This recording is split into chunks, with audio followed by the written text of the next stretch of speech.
একটা সংখ্যা জোড় বা বিজোড়, জোড় বা কি বিজোড় কিনা তা নির্ণয় কি করো, একটা তোমার প্রোগ্রাম করো। এখন এই ক্ষেত্রে আমাকে আগে যদি আমরা সি প্রোগ্রাম দিয়ে করি, দেখো সিপি প্রথমে নিয়ম কি, hash include stdio.h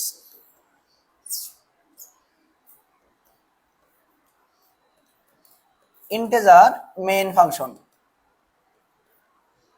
second bracket. এরপর কি একটা সংখ্যা জোড় না বিজোড়, এখন দেখো এখানে দিতে হয় ডাটা টাইপ। আমরা জানি জোড় সংখ্যা কখনো কি হয় না, ঋণাত্মক হয় না, ঋণাত্মক হয় না, আর এখানে দশমিক যুক্ত হয় না। জোড় সংখ্যা হওয়ার জন্য অবশ্যই কি হতে হবে, পূর্ণ সংখ্যা হতে হবে, এখানে কোনো ভগ্নাংশ হতে পারবে না। সেজন্য আমরা এখানে কি দেব, ইন্টিজার। ডেটা টাইপ কি হবে, ইন্টিজার। এখানে বলতে পারো ভাইয়া আমি যদি এখানে ফ্লোট দিতাম, ফ্লোট ফ্লোট কখন হয়, ফ্লোটে শুধু দশমিক যুক্ত ক্ষেত্রে।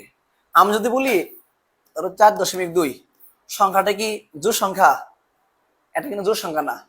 জোড় সংখ্যা হওয়ার জন্য মাস্ট বি তোমাকে কি হতে হবে, পূর্ণ সংখ্যা হতে হবে, কারণ 2, 4, 6 এগুলো কি সংখ্যা, পূর্ণ সংখ্যা। সেজন্য এখানে কি দেবো আমরা, ইন্টিজার দেব। এরপর ধরো একটা সংখ্যা, সংখ্যাটা কিন্তু আমরা n, ইন্টিজার n সংখ্যাটা নিলাম। এরপর আমাকে কি করতে হবে, প্রিন্টএফ বলতে হবে তোমার সংখ্যাটা বা আমার সংখ্যাটা দাও। প্রিন্টএফ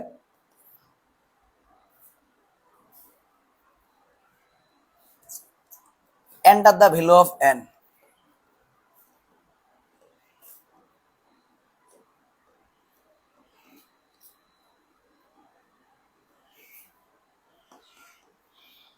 অর্থাৎ তুমি আমাকে n এর মানটা দাও। সে কি করবে, স্ক্যানএফ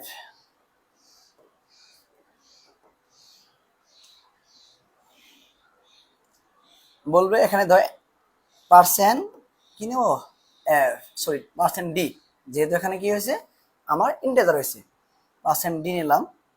এরপর রাখবো কই, n সাইন n।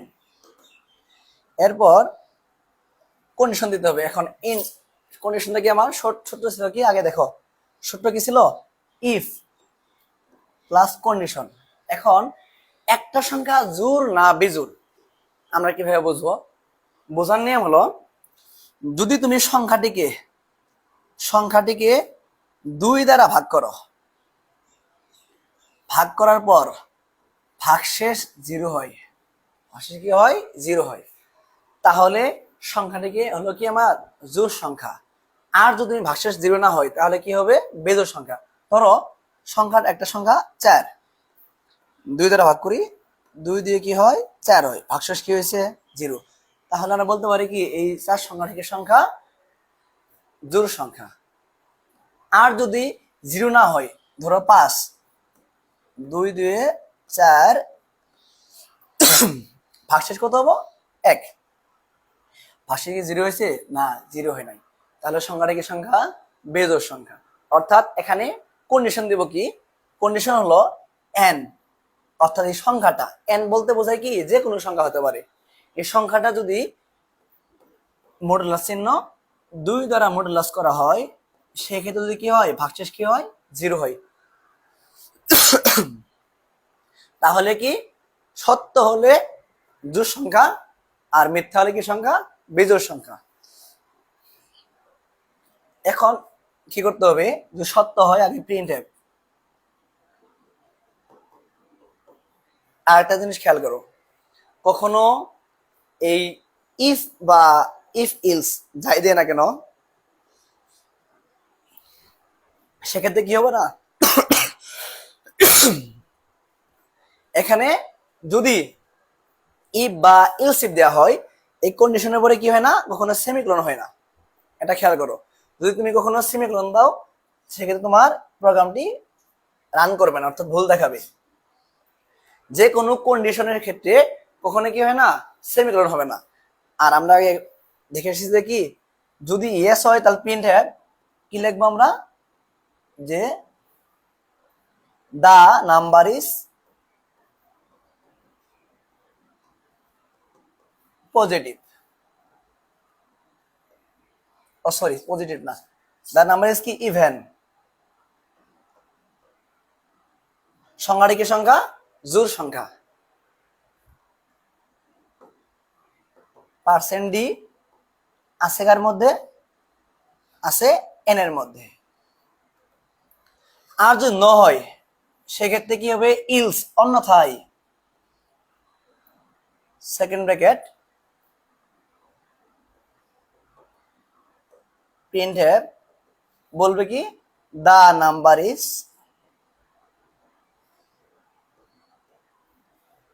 ওড, অর্থাৎ জোড় সংখ্যা। পার্সেন্ট ডি আছে কার মধ্যে? এন এর মধ্যে। সেকেন্ড ব্র্যাকেট শেষ, রিটার্ন 0। সেকেন্ড ব্র্যাকেট শেষ। অর্থাৎ ধরো তোমাকে বলা হলো কি একটা সংখ্যা ধরো 10, কিভাবে কাজ করবে? যে এন এর মান 10, এখন বলবে 10 কে 2 দ্বারা ভাগ করে কি ভাগশেষ 0 হয়? দেখো 10 কে 2 দ্বারা ভাগ করলাম, 5 দুগুণে 10, ভাগশেষ কি হলো? 0। পার্সেন্ট দ্বারা কি বোঝায়? মডুলাস, অর্থাৎ ভাগশেষ। যদি 0 হয়, হ্যাঁ 0 হয়েছে, তাহলে 0 সত্য। তাহলে কি সে বলবে কি যে আপনার সংখ্যাটা কি জোড় সংখ্যা। আর যদি ধরো 11, এখানে আমি যদি 2 দিয়ে ভাগ করি, 5 দুগুণে 10, ভাগশেষ কত হবে? 1। এখানে দেখো ভাগশেষ কি 0 হয় নাই, সেক্ষেত্রে তোমাকে কি দেখাবে? যে তোমার সংখ্যাটা কি বেজোড় সংখ্যা, অর্থাৎ ওড নাম্বার। এখন যদি আমরা এটার ফ্লো চার্ট করি,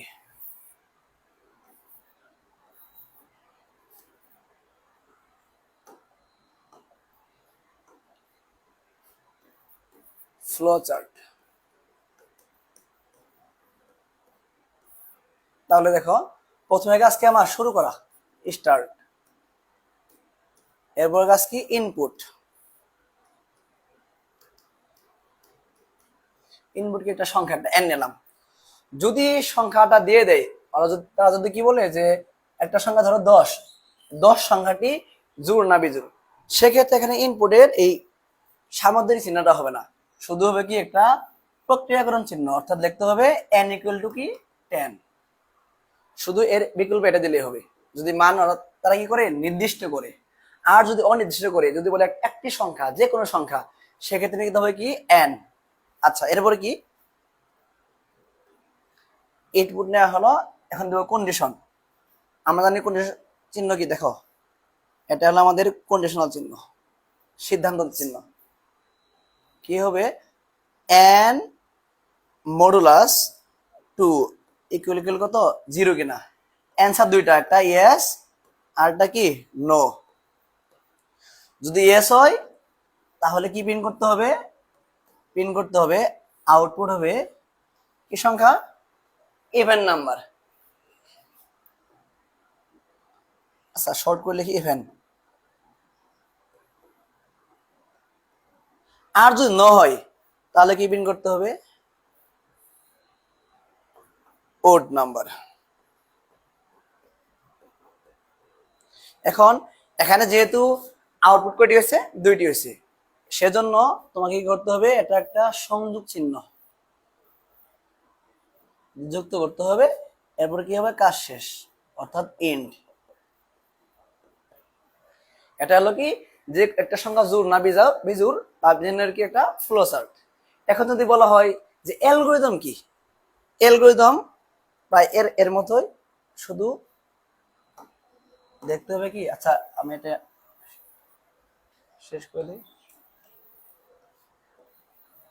দেখো তুমি এটাকে স্টেপ 1 ধরো, স্টেপ 1, এটা 1, এটা যদি ধরি 2, এটা যদি ধরি 3, এখন দেখো কি হয়? 3 নাম্বার হবে অ্যালগরিদম।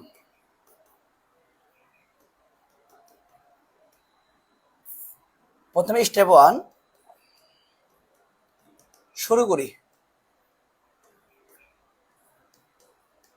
স্টেপ 2 হবে ইনপুট।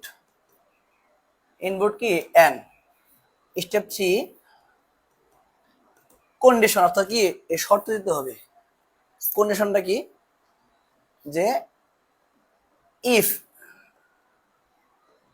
এন মডুলাস 2 সমান সমান কি 0 কিনা। যেহেতু এখানে তোমার কি এটা অ্যালগরিদম, এখানে তুমি এই প্রশ্ন চিহ্ন দিলে কোনো সমস্যা নেই, শুধু আমাকে এটা কি সি প্রোগ্রামের ক্ষেত্রে দেওয়া যাবে না কি চিহ্নটা। এরপর এর অ্যান্সার দুইটা বললাম, সংখ্যাটিকে 2 দিয়ে ভাগ করলে ভাগশেষ 0 হয় কিনা, দুইটা অ্যান্সার দিতে হবে, হ্যাঁ বা না। যদি হ্যাঁ হয় 1 নম্বর কি দিলাম, হ্যাঁ। 2 নম্বর কি দিব, না। যদি হ্যাঁ হয় তাহলে কি কাজ, সংখ্যাটা কি জোড় সংখ্যা। আর যদি না হয় তাহলে সংখ্যাটা কি বেজোড় সংখ্যা। হ্যাঁ হলে লিখবো প্রিন্ট ইভেন নাম্বার।